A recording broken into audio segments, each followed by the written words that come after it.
Ce qui nous réunit aujourd'hui, c'est une première. Nous allons clôturer ensemble une campagne d'essai d'un moteur d'hélicoptère Safran Makila qui a tourné avec 100% de carburant durable.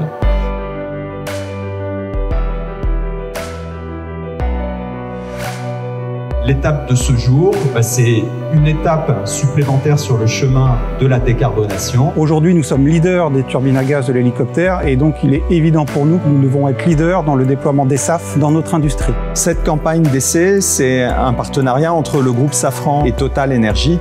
Total Energy a apporté les carburants durables.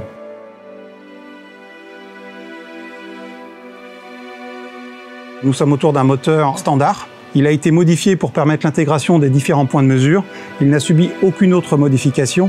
Les turbines Safran Helicopter Engine sont capables de fonctionner avec un mélange jusqu'à 50% de carburant durable. Et l'objectif est bien de valider le comportement avec un carburant durable à 100%.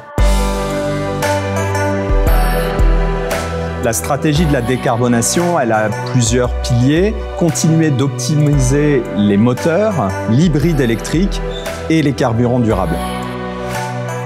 Nous sommes sur un carburant qui est issu de l'économie circulaire. Nous sommes très vigilants sur la provenance de la matière première.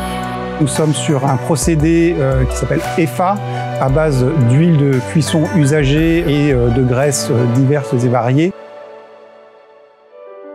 Nous sommes sur un abattement de CO2 sur l'ensemble du cycle de vie qui dépasse les 80%.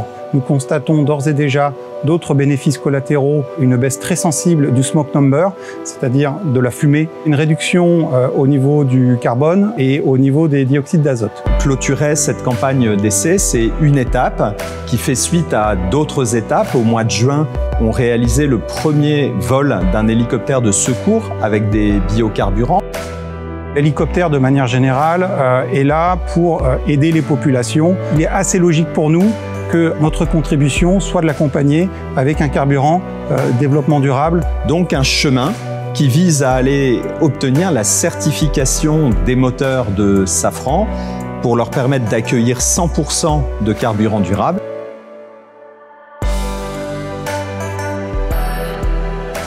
Les deux points de vigilance sont la mise en place des filières de production. Le deuxième challenge, c'est un coût aujourd'hui qui est assez significatif et qu'il faudra amener à des valeurs un peu plus raisonnables pour permettre un déploiement massif dans notre industrie. Cette campagne d'essai, elle ouvre la voie à l'étape suivante qui est d'aller obtenir un bon de vol expérimental pour poursuivre l'exploration des carburants durables en vol.